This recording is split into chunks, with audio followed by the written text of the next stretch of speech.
All right. Oh, good. It's on. All right. Well, welcome. Thank you, Dr. St. Peters. Love being at Huntington University. In previous times that I've been with this group, and I realize I'm at different spots sometimes in the intensive, and so you are in the spot where your brain is probably completely full. So I'm only asking for a little bit of your brain this morning, and we're going to engage in some really fun stuff. But typically I've given a lecture. This is going to be a little bit more of a workshop style. And so I've passed out some handouts for you, and they are stapled in the top left just to add some creativity. I don't know, the copy machine did something with it. Did I lose the mic? I also am okay without a microphone most of the time. So, I'd love to make some joke about it being an allusion to my days back in Jerusalem when everything was stapled in the top left, but I don't know why the copy machine did that. Let me first start off, before we hop into some of the content, I want to address a couple pieces that have been some recent news, especially with the Willow Creek Association and the Global Leadership Summit. On March 22nd, the Chicago Tribune released an article detailing allegations of sexual misconduct and abuse of power against Bill Hybels, the founder of Willow Creek Community Church and the organization which I lead, the Willow Creek Association. Over the last 20 weeks, further articles and blog posts have come out, culminating in a New York Times article released the Sunday before the major event for which I lead operations, the Global Leadership Summit. As recently as 2 weeks ago, the Willow Creek Association announced the formation of an outside advisory board to lead a fully independent investigation and seek truth, and then give recommendations about next steps. So my organization has been at the epicenter of the Me Too and Church Too movement. Many of the victims and the accused are friends of mine. There is hurt everywhere. This is a season of intense grief and introspection for my team and for the organization that I'm a part of. It is too soon to share this story with you. You are owed my best thoughts and formed perspective through time and wisdom. It may be the subject of a future lecture. These stories are too raw and the lessons are still being learned. Perhaps with enough space and time, we'll be able to discuss the lessons learned and even the mistakes made. I am in listening mode right now. In the meantime, may I offer with deep humility an affirmation for the counselors in the room. Inevitably in your practice, you will encounter victims of sexual abuse or abuse of power. You will do the difficult and important work of helping victims find truth, heal, and find courage. Yours is a noble and a messy calling. This is also a time to challenge the organizational leaders in the room. None of us are immune from the temptations of power or sin. Jesus drew a very clear line for Christ followers as to how we use power. Mark 10 gives the account of Jesus contrasting Gentile leaders. Many of you know this well. The Gentile leaders were those who lorded it over them, who used authority for their own sake. In contrast, Jesus called for a different kind of leadership from those who call him their Lord, and it is a power to be used for the service and sacrifice of others. So, we must all hold it with fragileness, leaders, knowing that our leadership has a weight to it, and the people we lead are owed our gentleness and our skilled leadership. So everyone in the room has stakes involved. And I would like to invite you to pray with me as we get started. And Heavenly Father, you are a God of justice, truth, love, and healing. As leaders and healers in this room, we ask you to use our skills to bring about a world where women and men lead with great care and great diligence. Would you help us to increasingly lean in as Christ followers first, followers of you, our King, for this is your kingdom that we serve. In Jesus' name, amen.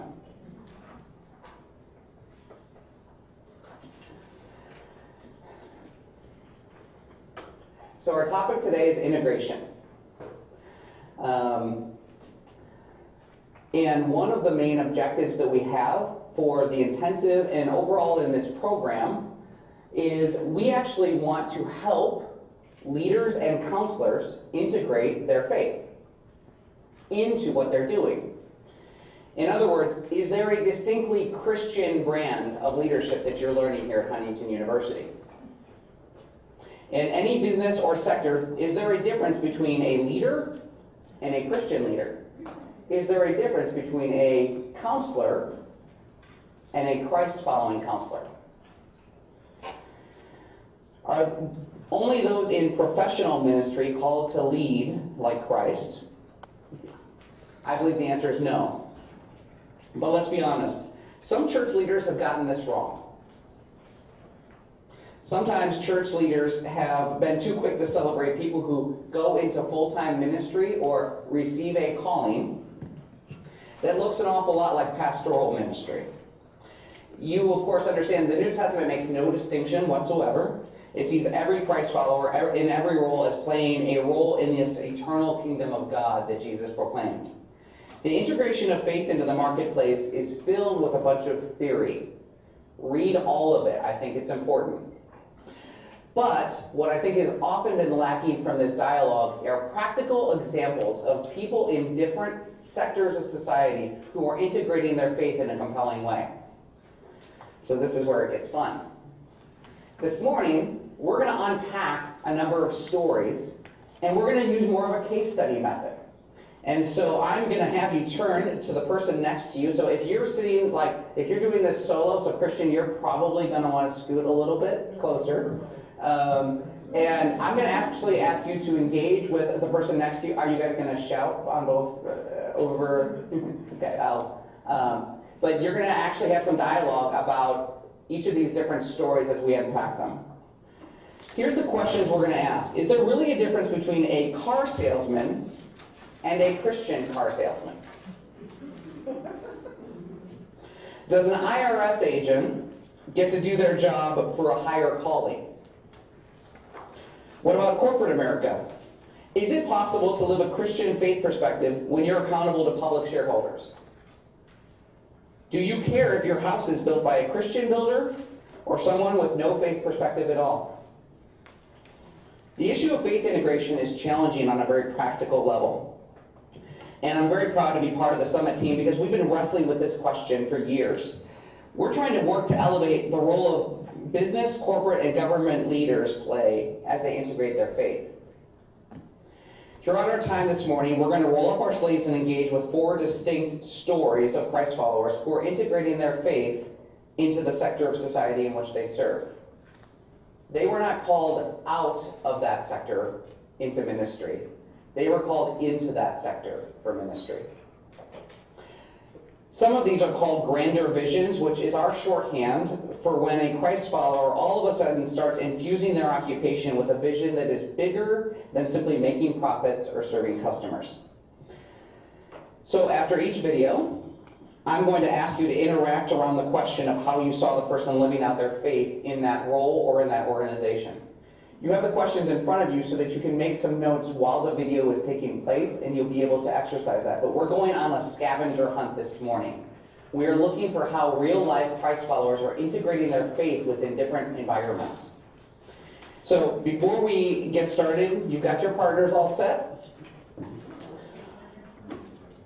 Cool? And I don't want to make the assumption, after 3 days you likely know each other's name. Otherwise, let's talk about some social pieces, but please get to know the person next to you a little bit. Just name and where they lead is the other question, okay? So I'll give you a minute in case you don't know each other.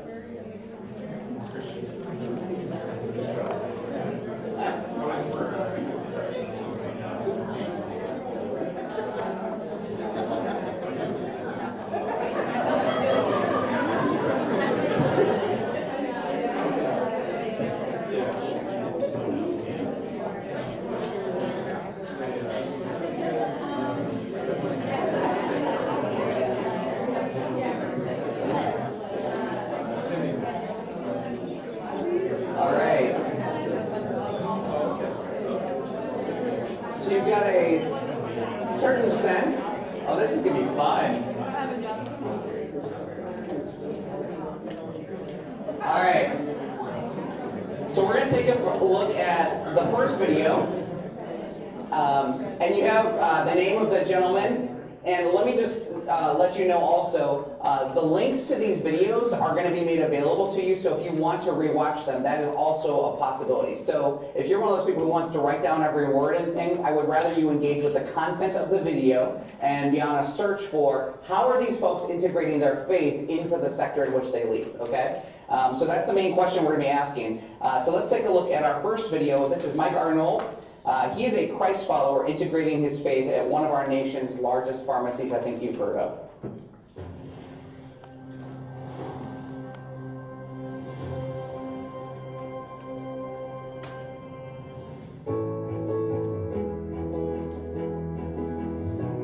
I started attending the Global Leadership Summit in 2006, and in 2010, something totally different and unexpected happened. I was sitting in this very section, and I was listening to Blake McCoskey, the CEO of Tom Shoes, hearing about Tom Shoes' one-for-one model. Every time that you buy a pair of shoes is given to someone in need. God tapped me on the shoulder, whispered in my ear that I needed to bring this model to Walgreens in the healthcare space, vitamins, immunizations, even prescriptions. So I wasn't exactly sure how I would do that. I just started scheduling meetings on our corporate campus and just pled my case, how I thought this one-for-one idea with our size and scale as a company could do a lot of good and do a lot of good business at the same time. Everyone that I met with said, yeah, that's a really great idea. We just can't afford to do it. At times I got very frustrated and I wanted to give up. And then a little over a year after the summit, I was in a sales meeting with our CEO, and I actually happened to be behind him at the coffee machine. And I heard that same voice that I heard at the summit and said, Mike, tell him about your idea. So I did. I actually chickened out a little bit. I said to him that I have this great idea. If you don't mind, I'd like to send you an email later today that lays out the proposal. And great guy, he said, happy to read your email. So after that meeting was over, I headed back to my office, and then I literally spent probably the next 4 hours trying to craft the perfect email. I fully didn't expect him to respond until Monday or Tuesday, but within a few short hours, I had received a response. He said he was very familiar with the Tom Shoes model. Think this idea has merit? Please pursue it. So at this point, I'm ecstatic. Permission from the CEO granted. This thing will move forward and move forward quick. Started setting up all those same meetings again and talking with individuals about the program, and everyone said, yeah, we all agree. Great idea. We just can't afford to do it. So naturally, I was a little deflated and dejected and wasn't going to give up, but I wasn't really sure where to go next. And then one day, I'm walking down the hallway on our corporate campus, and an individual stops me, the head of our immunization team, and shares with me that he's decided to try, for a brief promotional period, the one-for-one model. So for every shot that you get, we give a shot to a child in need, both the polio and the measles vaccines. And really, my role in this was all done. Our marketing team, our immunization team, they took it, they chose the right partner with the UN Foundation for this promotional period, and we had a tremendous success. So this year, for every immunization that you receive at Walgreens, we are following the one-for-one model. And so if you think about the impact over the last 2 years, over 9 million children have received life-saving vaccines.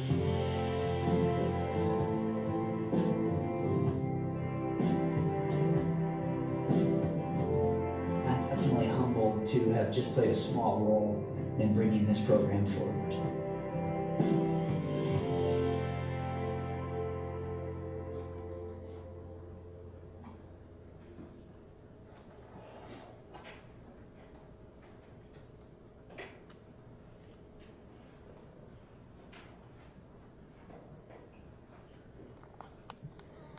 Since that video was created, the number he said was 9 million. It's now 20 million children have received immunizations as a result of that program. So turn to your partner. What did you notice about the integration of faith? Okay, so what are the things you noticed in Mike's story? Would love to just hear a couple pieces of input. What were some of the things that stood out to you on how Mike integrated faith into his job in corporate America?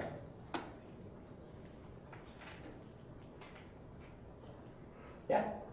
So, one reason a lot, but one is like his willingness to grow by even attending the summit and then learn from others. Yeah, the willingness to grow, learn from others in it. Yeah.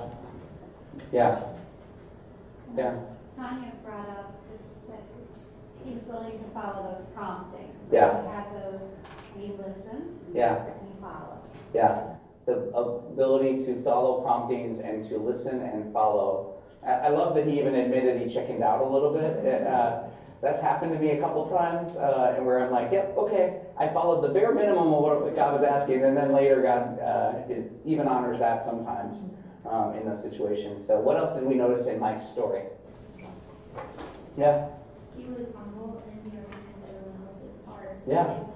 Yeah. Yeah, his humility played a role in this. And even the way he engaged with the CEO and said, hey, I have an idea I'd like to run past you. Would you be willing to read an email? Was humble. So that characteristic helped him in it. So any other thoughts? Well, I had a thought that if he felt those promptings, and where this is just a thought, but he probably was really grounded and rooted in his faith and in his Yeah. Bible. Otherwise, he wouldn't have felt the Spirit flowing. Yeah. Felt the prompting. And so in that way, he was integrating his faith into his leadership because he was staying connected to God. Yeah. His faith perspective really did drive what he was doing in a real way. And there are leaders in corporate sectors all over who are sincere Christ followers, who read their Bibles and are engaged with God the same way that pastors are, and in some cases actually more than some pastors. And they're looking for ways that they can execute against some grander vision, and the fact that God would call him into his role at Walgreens, and then the impact that that's had. If a pastor had come to your church and tried to get 20 million kids vaccinated, can you imagine how that would have worked versus this gentleman is using his position in corporate America, and then that's enabled 20 million children to get immunizations that would not have otherwise. It's a cool way that God positions Christ followers in different spots all over the world on that. All right, so this next one is one of my faves. These are all my favorites. That's one of the fun parts about getting to write a lecture is that you get to pick your favorites. And so this one's actually from one of our first attempts at trying to talk about a grander vision with people. And so let's take a look at the integration of faith at a car dealership.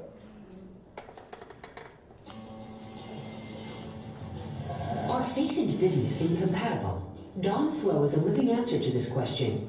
He asserts that wealth, properly considered, is critical to the flourishing of life. Early on, Don had a dream for integrating his theology with his business.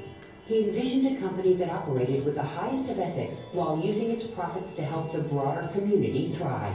The son of a car dealership owner, Don took the reins of the family business, turning Flo Automotive into a huge franchise, bringing his vision of infusing Christian principles into all the company's commercial dealings. Today, Flo Companies employs 1,100 and operates 33 franchises throughout North Carolina and Virginia. Please welcome Don Flo.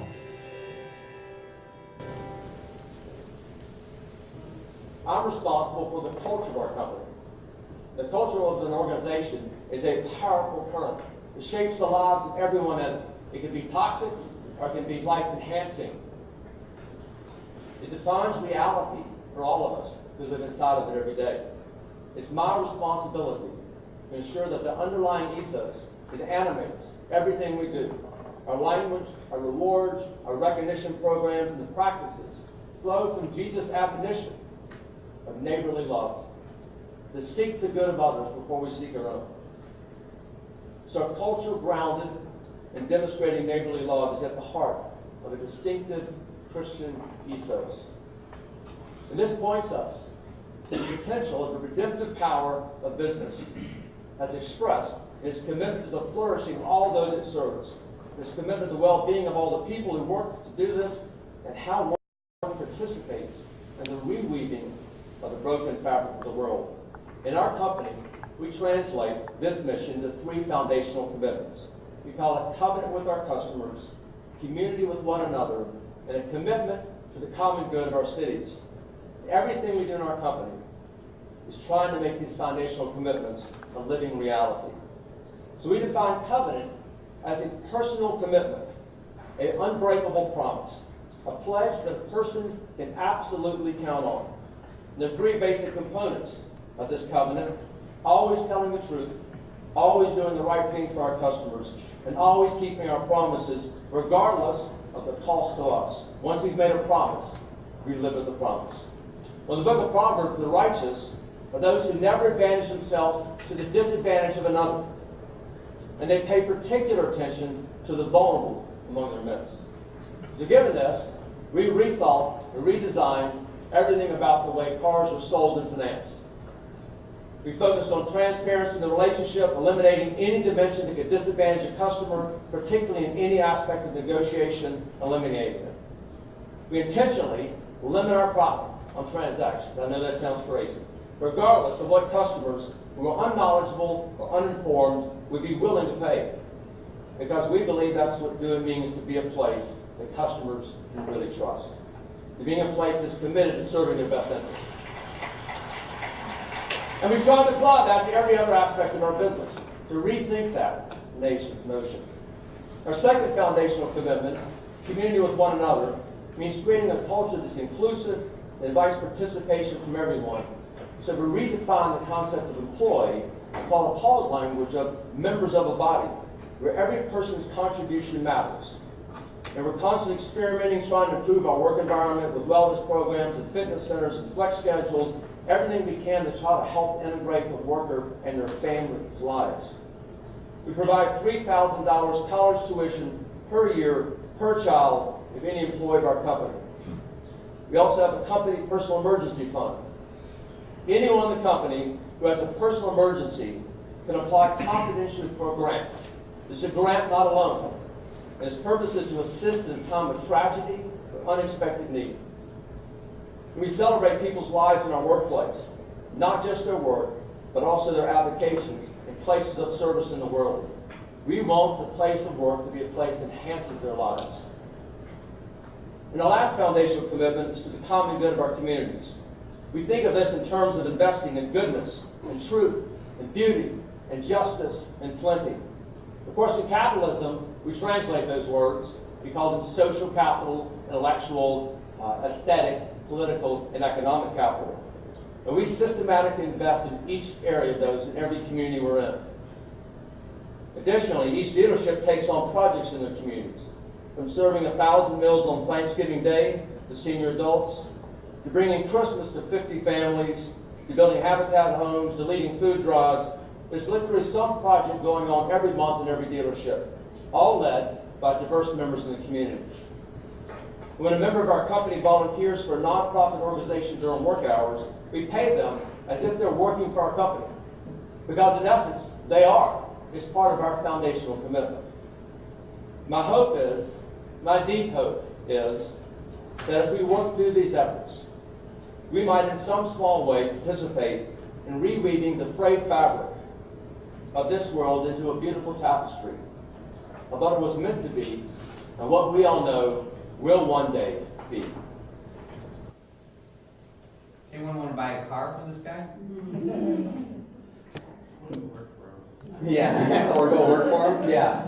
All right, turn to your neighbor. Let's talk about what you noticed from Don Flo. So before we go to the next question, I want to ask, so what are some of the things that you noticed? So what were some of the things that stood out? Obviously, I want to buy a car from the gentleman, or from his dealership and his employees. But what was different about what you heard Don explain? And this is totally true, by the way. We went and did the research. This is how his organization works. In fact, this is just the top of the iceberg of how he's tried to integrate faith within his dealership experience. So what are some of the things that you initially noticed in his story? I enjoyed the aspect of the nonprofit part. I'm a nonprofit background. Okay. And allowing his workers to go be a part of the community, Okay. and still get paid, and not have guilt for saying, I need to go take an hour off to go have lunch with this kid. So the volunteering in nonprofits aspect was Yes, important that for you. was Okay, fabulous. great. Yeah. Yeah. For all companies, you have to create a culture. Yeah. And creating the culture through the mission and the vision. So I was just expressing how sometimes you can say something and have your mission and vision and then it goes nowhere. You Yeah. just have posters there. But making sure that everybody understands it, it creates that common culture, right? Yeah. So even if you don't have somebody that believes, they follow along because that's just embedded. It's part of the company. So I think as he delivered or he created this culture of this Christ-like culture, it was contagious and it was easily taken and accepted and people trust. Yeah. Yeah. Yeah. What else did we notice? It reminds me of the idea that God's kingdom is upside down and backwards Yeah. from the world that we live in. And everything that he did in the business world, they would say that he was crazy. Yeah. You know, to limit profits and to not take advantage of someone. But to live in God's kingdom, it's upside down and backwards. Yeah. It doesn't necessarily feel like what you should do or what the normal thing would be Yeah. to do. Yeah. Yeah. Also put those into is business ethics. Yeah. You care for your customers, not because you want to take from them, but you want to make sure it's mutually beneficial relationship. Maybe when you care about people, they care about you. Yeah. So it turns around and repeat business and spreads throughout your area. Yeah, you're pointing out a really interesting thing, and you'll see this as a theme through a few different topics. There are biblical principles that you should do because they are biblical principles. They also tend to have some business savvy results sometimes. So the fact that Flow Automotive is committed to their community has the benefit later on of people are probably going to go buy their car from him because their kids have gone to school and seen stuff there, or like they've been active in the community. And I have to think that rumor gets around in a positive way on the fact that when you show up to buy a car, he's not saying that the car dealership is not making a profit. He's not opposed to profit. He's simply saying it feels really disadvantaged for one person to walk in the door and pay one thing for a car, and another person who doesn't have the same information to pay a different thing for the car. So they're actually constraining their salespeople around what the profit margin is that they can make on a car. I don't know what your car buying experience has been like. That has not been mine. I walk in having done hundreds of pages of research, and I know everything possible about the make, model, and like I try and do all of that work, and I think increasingly it's becoming transparent.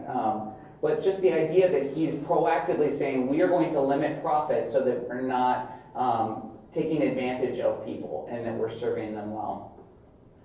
This is one of the cool parts about this too. So let's talk about practices. So part of faith integration is not just a person is a Christ follower and they make a one-time decision. Part of this becomes what are the practices that he's instilling in his culture overall. So go ahead and turn to the person next to you and try and see if you can come up with at least 2 or 3 practices that he wove throughout his culture. Okay, so what are some of the things that he systematized into Flow Automotive that came from a faith perspective? Honesty, okay. So the idea that we will hold to whatever we tell, even if one of our employees messes up and gives you the wrong information, we will hold to that information, and even if it costs them financially. Yeah, yeah, okay. What other things? What other practices? I mean, we were saying there's like a humanity in it, in the kind of like the golden rule aspect of thinking of people. If I had a tragedy or had a need, Yeah. I would want, a space for that and maybe some financial resources. So, because I would want that, Mm-hmm. I'm going to do unto others as, so I'm going to provide Yeah. this thing that's there. Yeah. Saying, treat you as I would want to be treated. Yeah, so the grant program that they put in place for people who are in need, and it's a grant, not a loan. Right. But this happens where you have employees who a life tragedy that they did not cause happens, and your company, if you have a heart, wants to do something, and he's breaking the rules and saying, great, let's systematize this and let's let people know we will help them if they need that, and we will give them a grant.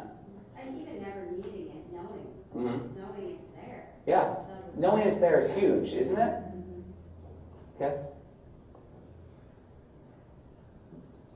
If you worked at Flow Automotive and you were offered a job making 10% more, would you choose to leave? How many of you would choose to leave to go make 10% more? Why not? It's okay. It's a safe place. Remember, I'm an MBA, so like I'm good if like you want 10% more. It's a safe. It depends on. It's not a simple question as just 10% more. Okay. I mean, it's what's going on in that organization. Totally. And Yeah. It's Yeah.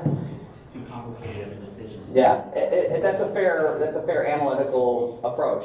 Yeah, assuming picture typical car sales job, Flow Automotive, knowing what you know now of the distinctions between the two, would you take a lower paying job at Flow Automotive? Okay. Okay.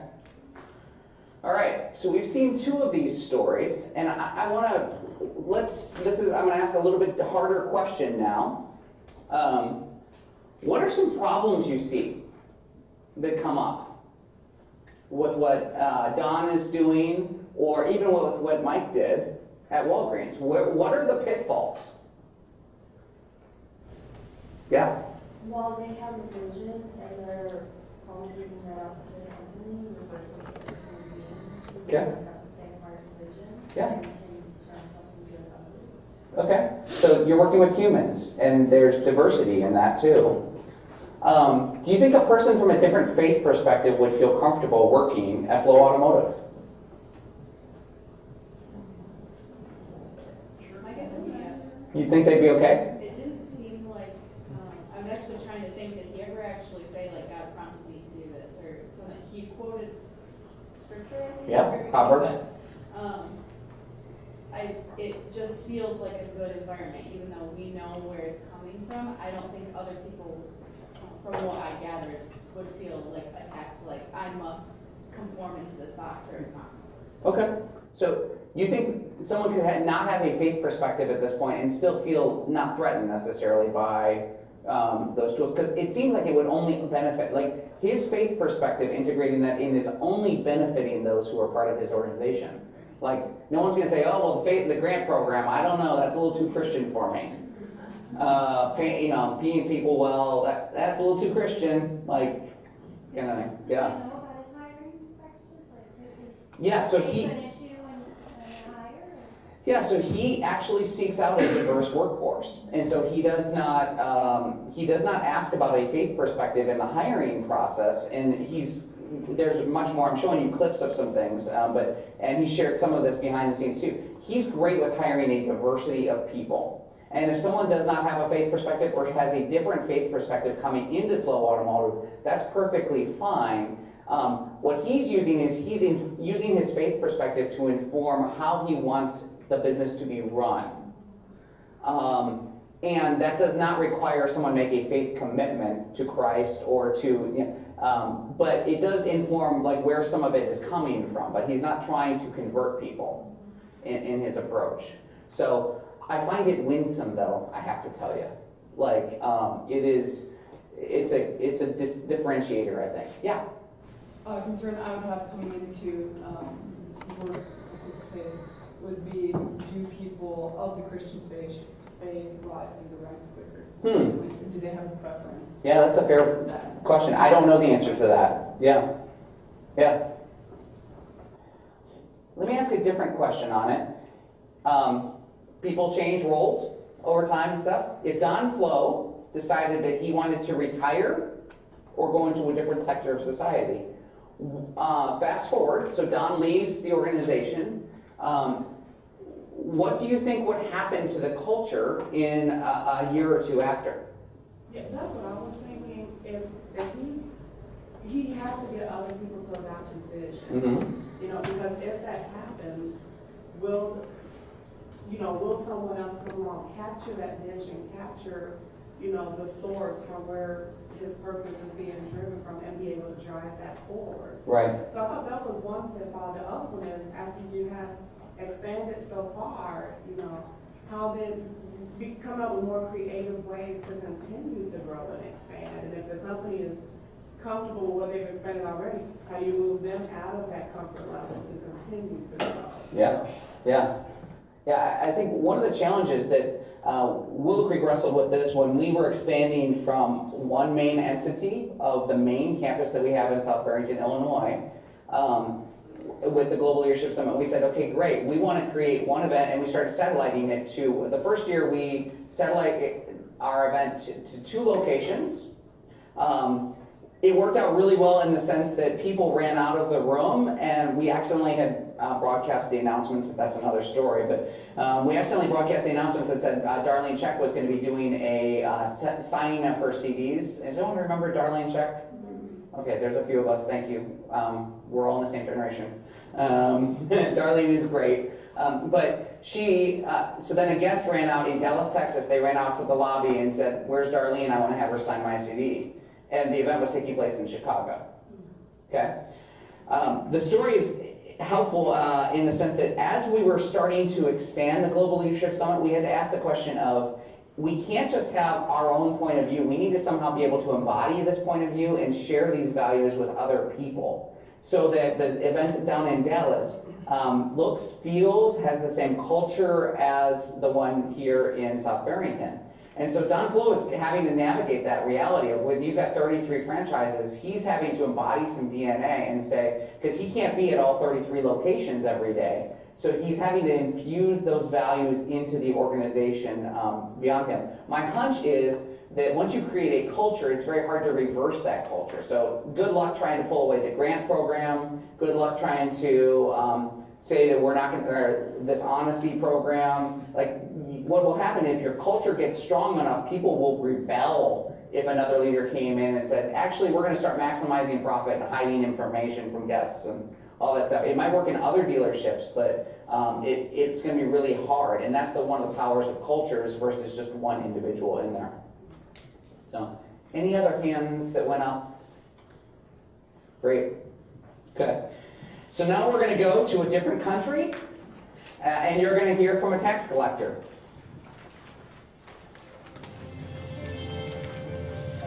Alan Catherine Kajina's 20-year career as a public servant has been marked by her fight against corruption in her role as leader of the Ugandan Revenue Authority. Previously known for its unethical practices, she would say that it was her faith in God that helped spur the URA's journey.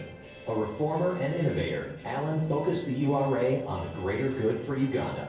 Her aim was not just to acquire more revenue, but to move the country from a borrower to a giver nation. This advance allowed the government to pay its debts and fund its plan for developing Uganda. As a result, the URA has become a model public institution for developing countries. Alan has become a recognized leader in the area of resource management and has become a sought-after speaker in international forums on the subject. Please welcome Alan Kajina.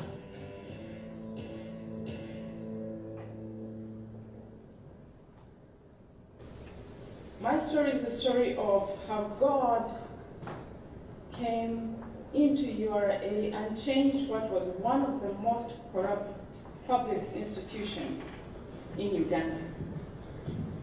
In fact, every year Transparency International does a perception index, and pre-2004 we would compete favorably with the police for position number 1 or number 2 in that index. And I've been in this organization for 13 years up to 2004.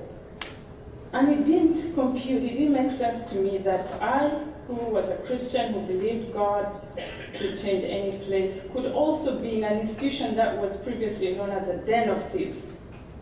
Very corrupt, very inefficient, very high-handed and arrogant, and really not treating the public very well. But in 2004, the job that I now hold became vacant. And I was naive enough to believe that God could change anything.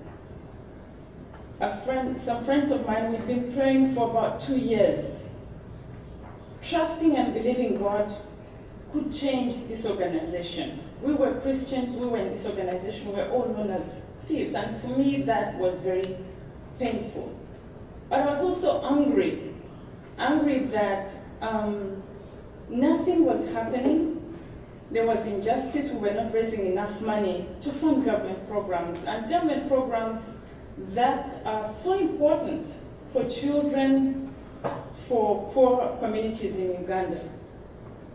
So once I got the job, and I have no training in business, my background is psychology and administration, so I kind of thought, oh my God, what have I done?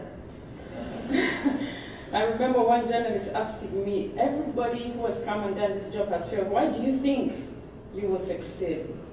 Like I said, I was naive enough to believe that once you bring God into the marketplace, He doesn't know the division between church and politics. He doesn't know the division between church and business.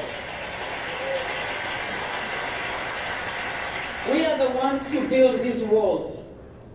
And so I thought, okay, if God comes in and we pray, perhaps things will change. And I remember one pastor walking into my office. We're going through these major reforms, and it was very dangerous and frightening. And I was telling him, I don't feel the support of the church. I don't feel like they're there, covering me. And he said, but Alan, you are anointed for what you do. Why are you looking for pulpit ministry in a tax authority? He said, you are an anointed tax collector. And so I am proudly anointed tax collector. So we began these reforms, and we were looking at two things. We had to have integrity, and we had to be competent. So we did something which I think comes with a health check. Don't do this at home. We decided we were going to draw a new organizational structure, and we were going to ask every person in URA, 2,000 people, to apply again for their jobs. That meant terminating them, because this was a different organization.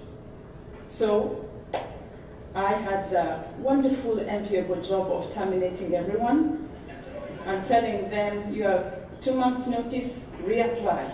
The jobs are fewer, but anyone can apply. And so through a series of interviews, it took 6 months, we put 500 people on the street and remained a much cleaner and more competent organization. It sounds easy right now. It was frightening then. But things like this have to be done if you are going to deal with corruption. And we were praying. It wasn't like, kind of just got up and did something. We were really, really praying. Second thing, we went back to the taxpayers and said, what kind of service do you want from us? Now remember, up to this point, we were the organization that told every person what they do. And they looked at us and said, what do you want? What are you up to? Well, we said, we want to serve you. Up to this point, all you've known is corruption, high-handedness, arrests, and all manner of wickedness. And so we said, what can we do to serve you? So they began to tell us, well, we don't want to stand in long queues in your offices, because every 15th of the month, we have to line up to come and pay taxes to you guys. And we don't see returns. And it's very expensive. And besides, your laws, the tax laws, are mysterious. We never understand them. And you never take the trouble to talk to us. So we said, okay, you don't want to come, so we're going to make sure you don't have to come. So we built online systems. Say, number two, we're going to teach you. We're going to explain to you. We're going to give you your rights and obligations so that we now front tax education. And people have got to know their rights before you run after them to collect from them. And so we front-loaded service and put auditing and enforcement in the back end. Then we also realized that one of the reasons why people actually don't want to pay taxes is because, why there is non-compliance, is because this institution that is collecting revenue has a really bad image. People don't like us.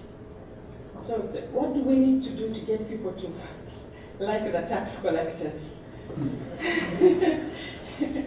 Yeah, so what we did then, what we did was to rebrand. We did everything that we could to cut off the old image, including our logo and our colors and our cards and everything, change everything about us. Then we went into the public to do community work.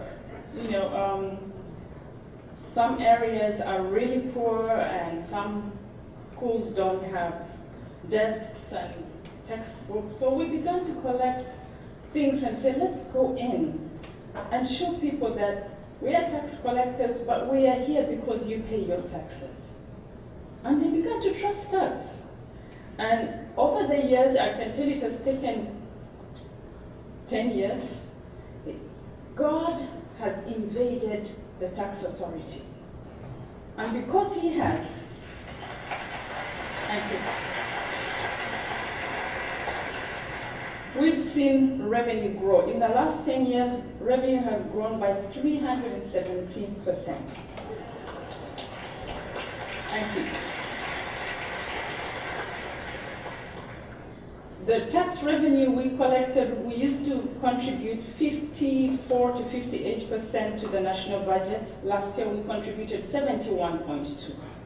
And we're going to reduce that slowly because I am convinced we are not a poor nation. We have capacity issues. God has invested so much in Africa, in my country. There is so much resources. We just need to get the people to do the right thing. This is not about me. It was always God's idea. It was God's idea because he didn't just want us to have a good name, but he wanted to serve the people of Uganda. He wanted the children to have a chance to go to school. He wanted medicine in the hospitals. He wanted communities developed. And this organization, this public institution, was just standing in his way because just did not acknowledge God. I am so convinced that if we will invite the kingdom of God to where we are in the public areas, in business, in some churches, I believe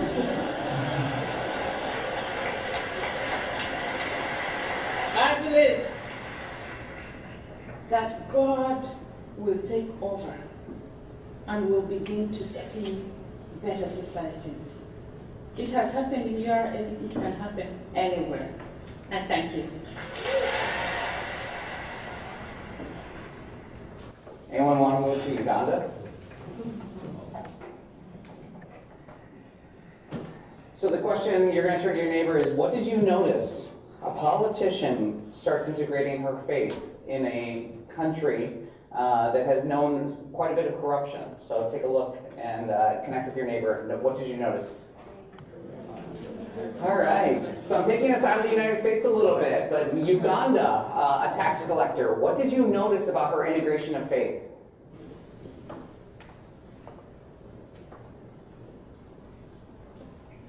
She was a lot more forward about it than any of the other people had been, I felt. She was what? Like a lot more forward and like out there and talking about God and just, she was more. Yeah, she was very forward about her faith. Yeah. Yeah. She really believed God could change everything. She did. Yeah, so she really believed God could change anything, and she had been in prayer about it for years. Yeah. Yeah, What stood out to me was her extraordinary, just her faith. For example, Yeah. and I was just sharing this with Laura that this is the world that I work in, you know, this is human resources. To be able to know that you guys cut a great job, yeah, you know the repercussions that happens if you do that, yeah, and have to rehire back. You're in the company in a little bit of a jeopardy, but you also have angry people, you have all sorts Yeah. of things that, if she did it with that faith, knowing that no matter what happens, this is what we need to do. yeah. So that faith drove her to make some bold moves. Yeah, and really did help reset the view of the Ugandan Revenue Authority amongst the people. Yeah, I think like building on that, I was saying that, you know, she was really upfront about like, hey, they used to be bad people, but we're committed to not being like that. And so we are going to change our cars, change our logo, change our colors. We're not them, and we're going to be somebody new. yeah. And, you know, there's more rebranding, and then there's actual true transformation. And when you start putting people into communities and having them serve with underprivileged areas and things, that's more than rebranding. That's starting to change the culture and the entire ethos of an organization overall. Yeah. Any other things that you got all noticed? Yeah?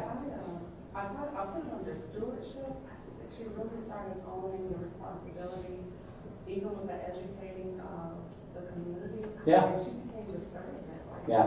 what can I do to help you for us to do this thing that must be done? Yeah. I thought that was huge. Yeah, and the work that, so she, her work of trying to figure out how her organization served people. Like, what is the fundamental way that we serve people? And when people start to say, we don't understand what happens with our money, therefore we're going to hold on to it because we don't trust anybody else with it. And then she starts to go, okay, well then I'm going to help educate people about why their money makes a difference and how all of the tax law works. I'm inspired by that. Yeah. Yeah. So let's talk about decisions. Okay, so I want you to narrow in on decisions with your neighbor. What are the decisions that were informed by her integration of faith? Turn to your neighbor. See if you can come up with a few decisions. Let's pull everybody back together. What are some of the decisions you noticed that she made that were impacted by her faith integration? I'll go over. Anyone over here?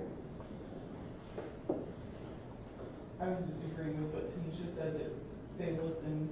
Yeah, the listening is a decision. And they said, this is what it is. Yeah. This is how we're doing it. This is why we do this. Yeah, yeah. Yeah, that humility to be able to listen to them. Yeah, absolutely. Yeah. Any other decisions you saw? Yeah.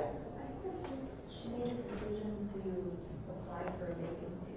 Yeah, the decision to step into it. And she didn't know that. Yeah. She was very involved in this area and told people from usual to saying, I'm doing the way. Yeah, that decision to step into it, and even though she didn't have the background, I did notice she had a psychology background. So in case any of you counselors were wondering, yeah, you should be encouraged on that. But it's interesting that God called her with a psychology background to go into helping reform the revenue authority for the country of Uganda. Cool. All right, let's take a look at another video.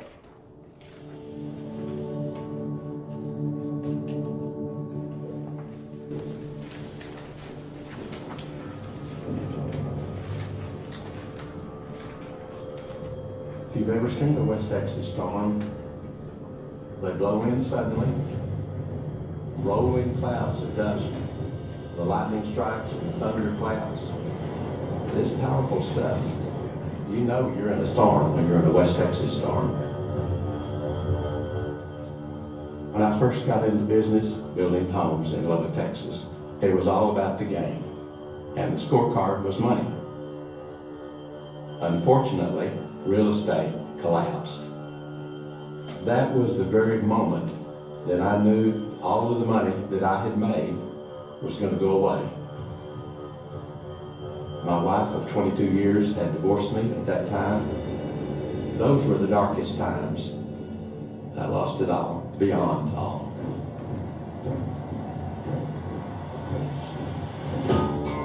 Dad had gone broke and left Lubbock at the time. Over the years, he and I started talking about this idea of building affordable homes. He would be the sales half and I would be the building half. When he came back to join me, I could tell that he had found something a little different. He was on a journey of faith. I said, hey, I really blew this the first time. I don't want to do this like that again.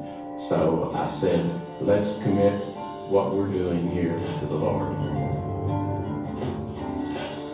We committed to give the first fruits of our home building business, which are our land profits, away. We experienced growth and His blessing almost immediately. And within a couple of years, we were building and selling more homes than any other builder in this market. One of the years, we gave about 82% of our net profits away. And then the Lord began to change our thinking and ask us, it's really great that you're giving this money over here to these ministries, but you work with families. What do they know about my love for them? Exodus 19:6 says, although the whole world is mine, I want to establish a kingdom of priests and make a holy nation. And I remember thinking, am I a priest? Can I be a minister in business, in the marketplace? There was a specific point in which Rick had to make a decision. Am I going to stay in control of this, or am I going to let the Lord have control of this? Does God own this business, or do I own this business? He still had the matter to contend with of, well, how are the people going to view this? Not all of them are believers, but in the end, the day came, and he stood before the company, and he said he had given ownership of the company to the Lord. Let's see where He wants to take us. We just began to make a place for God's kingdom right in our business for the purpose of transformation. We've built homes for more than 7,000 families. Each home we build gives us an opportunity to interact with over 100 businesses and contractors. We view the businesses and contractors as trade partners. Besides dealing with them honestly, paying them regularly, we seek to help them grow their own businesses through loans, providing startup capital, and offering business mentoring. We view building each home with the highest level of quality while keeping the costs affordable as a huge part of our ministry to the families who place their trust in us to build their home. Just before handing over the keys, we present each family with a Bible with their name inscribed on it. We have over 120 employees, and we made the decision to turn our family-owned company into an employee-owned one, so they can enjoy the fruit of their labor into their retirement. We developed an intentional relational leadership style where we're looking at the person as a whole. We're actively seeking to grow our employees personally and professionally. We also hired a team dedicated full-time to take care of our employees and our trade partners. God has allowed us to live a life we didn't even know to dream, and we're excited about where He's going to lead us next. A leader's job here isn't to build homes, but to build people, and nothing has impacted me as much professionally, personally, and spiritually as this place, and that's ridiculous that somebody could say that about a business. I am just a testament to what can happen here, because people were working on me, refining me, and ultimately transforming my life and making it better for not just me, but my family. We talk about ministry in the marketplace. Whatever business you're in, that's the Lord's business. Just give Him that business. Go bloom where you're planted and perform ministry right there.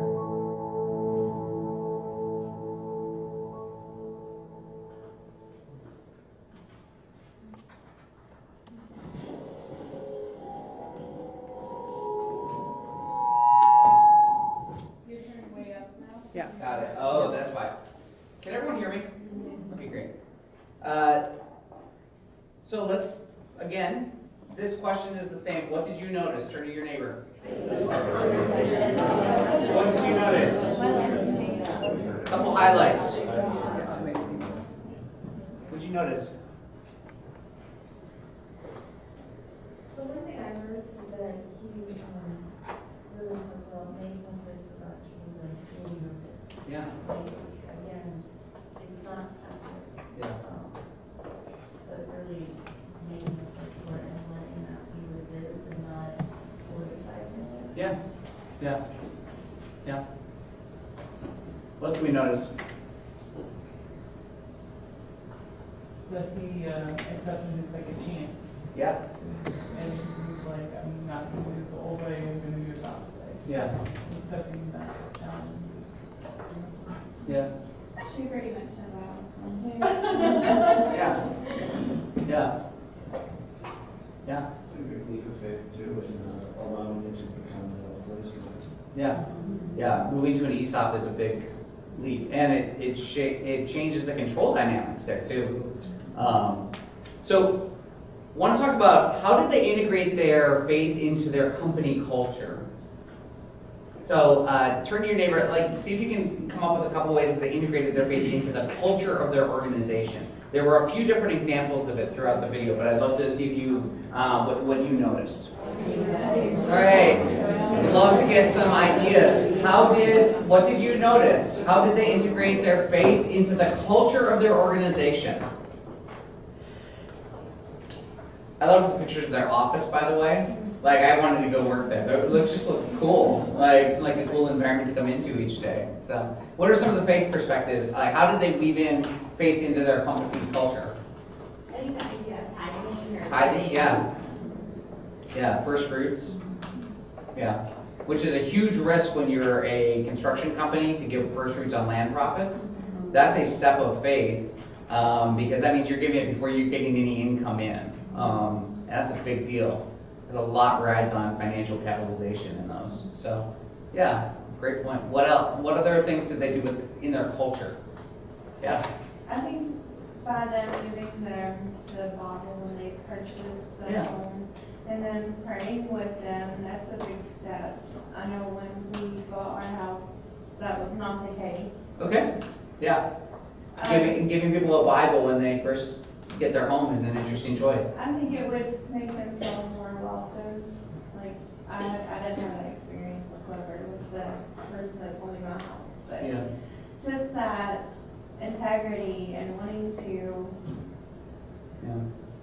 I will say also as a Christ follower, if I know I'm handing someone a Bible when I hand them their house, I'm also going to want to make sure the quality of the house is really strong. And that that we're through the checklist and the punch list and that it represents Christ well.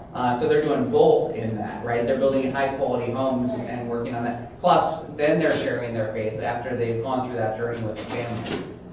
So, any other things that you notice about the integration of faith into their culture? I built them up.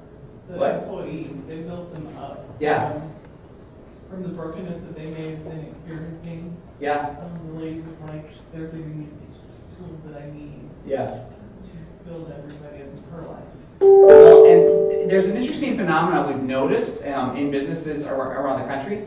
There's actually some, they mentioned a chaplain for their team. They've actually hired a full-time chaplain to help care for their staff and their vendors.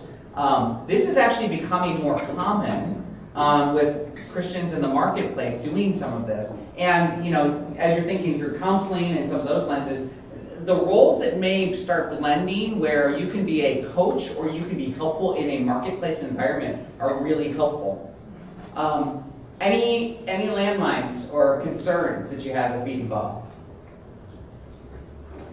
Well, I just think it's pretty complicated. To do that extreme, like giving the Bible to somebody when they get the house and that sort of thing. And like, what are they going to, how are they going to receive that? Yeah. How will the family receive a Bible if they have no faith perspective or a different faith perspective? Yeah. I'm from a non-religious background. Okay. And for me, that's the right way to do it. Okay. Don't shove on people. Don't tell them that, just say, hey, here's something that we should consider. Great, try to 3%. I hope you do really well. Yeah. That's a really positive, magnetic way to pull some instead of push. Yeah. One of the things I love about Huntington University is the commitment that we share around how do we integrate faith in very practical, servant-oriented ways. And I think these different stories inspire me. I will assert they are different stories than we often hear about Christians in the marketplace or in different sectors of society. But each of them has different elements to try and stretch our thinking a bit and to say, I wonder what it means to integrate our faith into our different sectors of society. As you think about what it means for you to be a Christian counselor, what it means for you to be a Christian leader in your business environment. Over the last 20 weeks, I started off by sharing a little bit about the journey we've been on. And my faith and that of my team has never mattered more. Even in a faith-based organization, it could become easy to lose sight of how much integration matters. While many public decisions have fallen to our board of directors or have been the job of different members of our executive team, it has been the job of directors and operational leaders to live out our values every day. I would say faith integration is a daily decision. Early on, we made the decision that is profoundly simple, but has guided countless decisions of our team over the last 4 months. The simple decision was, we will always take the high road. This was not just a bumper sticker. It cost us millions of dollars. It led us to issue full refunds to guests who decided that they could no longer attend our event. It cost us refunds of host sites who no longer wanted to experience the summit and decided to take a break for a year. We worked to return hurtful customer emails with graciousness and a sense of love. We chose not to engage in public debate on social media, even when it hurt. We focused on delivering world-class service and an event that would eventually inspire over 100,000 leaders a couple weeks ago. Our faith mattered every step of the way. As Christian leaders, may I ask you to consider the distinctiveness of your leadership? In other words, does it matter that you are a Christian leader versus just a leader? Fundamentally, we must all wrestle with these questions and give an account. The God we serve deserves our very best during the very best hours of our day. Thank you.